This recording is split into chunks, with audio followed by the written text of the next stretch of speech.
Mas ele choca tanto que ele acaba deixando a gente assim meio até cego para as outras questões que envolvem um crime dessa envergadura. E ele me ensinou que eu tenho que esquecer o que a Suzane fez, ir para a véspera do crime e analisar da véspera para trás. Quais os caminhos que ela percorreu até ela decidir matar os pais. Por que isso é importante? Porque existem outras pessoas que também pensam em cometer crime. A gente precisa saber que tipo de distúrbio a Suzane teve, até mesmo para as pessoas identificarem, porque a Suzane ela foi uma criança, ela foi uma É, adolescente. Eu conversei com uma psicóloga especializada em perversidade infantil, em que ela me contou cada história assim, sabe, de criança cruel, criança que maltrata animais, criança que mata o animal de estimação.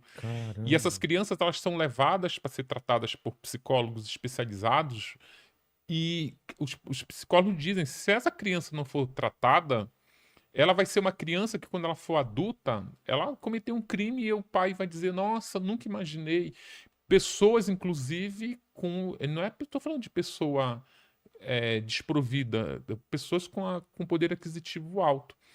A Elise Matsunaga, por exemplo, ela teve passagens muito traumáticas na vida dela que ajudaram ela a construir essa personalidade fria que fez dela capaz de esquartejar o marido. Tipo, ela, quando ela tinha 15 anos, ela foi estuprada pelo padrasto. Caramba. Estuprada não é nesse novo conceito de que transou com a mulher embriagada, estupro, não insistiu, tá começando a virar, a se tornar um estupro. Ela foi estuprada de maneira violenta pelo padrasto. Caramba. Depois ela foi contar para a mãe: olha, mãe, o teu companheiro me estuprou. Aí ela foi tirar satisfação com o companheiro, a mãe dela, e ele falou assim: olha, eu estuprei realmente a sua filha. Ele não usa o termo estuprar, ele usa o termo mexer. Eu mexi com a sua filha sim, mas eu mexi porque ela me seduziu e eu sou homem, você sabe como é. Aí a mãe foi lá, deu um tapa na cara da Elise, porque a Elise teria seduzido o companheiro dela e mandou ela embora para casa. Ou Caramba. seja, todo mundo que foi estuprado é um assassino? Não, não é. Não é. Assim como as pessoas perguntam, a Suzane era criada de maneira muito fria pelos pais. Os pais tinham um distanciamento da Suzane. Achava que, não só da Suzane, como do irmão também. Então, essa frieza, essa distância emocional que tinha naquela família, fez com que ela planejasse a morte dos pais com naturalidade. Todo mundo que é criado dessa maneira vai matar os pais? Não, não Entendi. vai. A gente está falando especificamente dessas pessoas e existem outras pessoas que estão. Tem uma coisa incrível que eu lembrei agora. Eu fiz uma live na semana retrasada com a advogada da Elise nas causas cíveis, a Juliana Fincati Santoro. E aí, a Juliana, ela defende a Elise não só como advogada, mas ela defende como mulher também. Ela diz: olha, ela vivia um relacionamento muito abusivo. Ele nunca bateu nela, mas era um abuso psicológico muito Não, grande. minha mulher assistiu a minissérie e veio comentar essas coisas comigo. Sim, Eu falei, o que você tá querendo dizer? sim. Tu Que sabe. você vai me esquartejar um dia se eu discutir contigo? Eu não tô entendendo. Ela falou, não, só tô falando. Mas aí nessa conversa com ela, a Juliana ela defende a Elise como mulher Entendi. para mostrar os motivos que fizeram o desespero, o desequilíbrio emocional, como ela ficou desprovida de altruísmo, de sentimentos básicos para tomar essa decisão de matar o marido. Aí eu ficava, como eu estava entrevistando ela, eu ficava colocando muito contraponto, assim, mas isso e aquilo, para provocar ela. Depois que a live acabou, eu recebi 8 mensagens, só nesse dia, eu recebi 8 mensagens pelo Instagram de mulheres, tipo assim: olha, eu gosto muito do seu trabalho, mas eu acho que algumas vezes você faz comentários equivocados sobre a Elise Matsunaga, como, por exemplo, por que não se separou? Por que não terminou o relacionamento? Eram mulheres que simplesmente estão pensando em matar o marido. Você Caramba. acredita? Uma delas eu quase não dormi, porque a gente ficou conversando até 3 da manhã. Ficava, Eu entendo a Elise, porque eu tento matar o meu marido. Tinha alguma dessas que chamava Marielle ou não? Dessas mulheres? Não, só pra saber, né? Que eu Não, não tinha. quero dormir tranquilo. Tinha uma, Vilela, que eu fiquei assim, bem chocado, que ela. Eu perguntei, mas por que você quer matar o seu marido? Aí ela falou: olha, 16 dentes que tenho na boca não são meus. Ele quebrou meus dentes, eu tive que mandar refazer. O quê? O nariz que eu tenho não é meu. O outro cirurgião plástico refez, porque ele quebrou meu nariz. Caramba. O que aconteceu? Esse marido espancava ela todas as vezes que ele bebia. Aí depois ele bebia até cair na cama, eles tinham uma arma em casa, ela pegava a arma e apontava pra ele. Só que aí o que acontecia? Ela pensava nos filhos. Claro. Cara, eu pensava, eu vou matar o pai dos meus filhos. Aí não, ela desistia. Aí noutra semana de novo, ele espancava ela, ela pegava a arma. Aí ela conta que ela passou a tirar a munição e ficava dando tiro a seco. Que é com o disparo a seco, ela ficava com a sensação Tá de que bom. estava matando o marido. E não foi só essa, não. Eu já contabilizei 21 mulheres. Uma tentou atropelar o marido, porque elas vivem em relacionamento abusivo. Aí vem aquela pergunta: por que tu não te separa? Então. Por que tu não te separa? Todas elas respondem, os psicólogos que tratam essas mulheres respondem, inclusive elas já me disseram que esse tipo de pergunta nem se faz. Tá.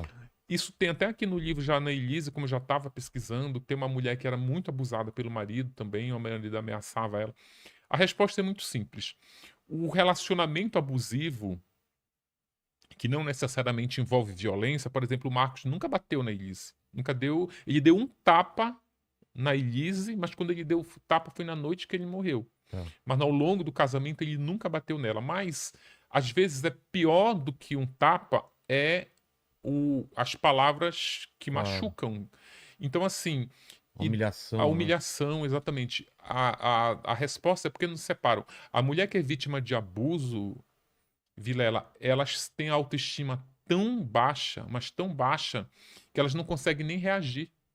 É difícil porque é difícil você arrumar as malas e sair de casa quando você tem criança, por exemplo. É. A Elise vivia num relacionamento completamente dependente financeiramente, emocionalmente. Então, assim, a gente se faz essa pergunta por que não separa, mas a gente sempre se faz essa pergunta sob a nossa ótica. É. Porque você fala, por que não separa? Você se põe no lugar dela, não, eu iria. Você pensa até para onde você iria, o que você iria fazer. Vou pra minha mãe, vou na casa de um amigo. Como é que ela vai voltar para casa da mãe se a mãe foi negligente com ela quando Exatamente. o padrasto a estuprou? É difícil isso. É muito difícil você se colocar no lugar da pessoa e perguntar por que você não se separa. Por exemplo, o pai da Elise, o pai biológico, era um homem extremamente violento. Extremamente violento, assim, de dar murros na cara da mãe dela, na frente dela. Caramba. Aí ele se separou da mãe da Elise e se casou com uma outra mulher chamada Terezinha. A história está completa aqui no livro. É. A Terezinha, ela conta que nos primeiros meses era assim uma lua de mel, ela vivia um mar de rosas. Só que aí depois ele começou a beber, ele se transformou numa outra pessoa que era aquela pessoa que ele tinha sido com o pai da Elise, um homem. Esse sim era violento, batia. E no dia que ela resolveu, a gota d'água, ela estava amamentando uma bebezinha deles. E ele queria transar com ela. Ela disse: não, tô amamentando. Como não? Ele deu um tapa na cara Nossa. da mulher, com a mulher amamentando. Ela disse: não, agora é a hora de eu ir embora. Apesar de eu não ter pra onde ir, tipo, eu vou sair daqui pela minha filha. Quando ela começou a arrumar as coisas, sabe o que ele fez? Ele trancou, eles moravam numa casa de madeira. Ele saiu, trancou a casa toda pelo lado de fora,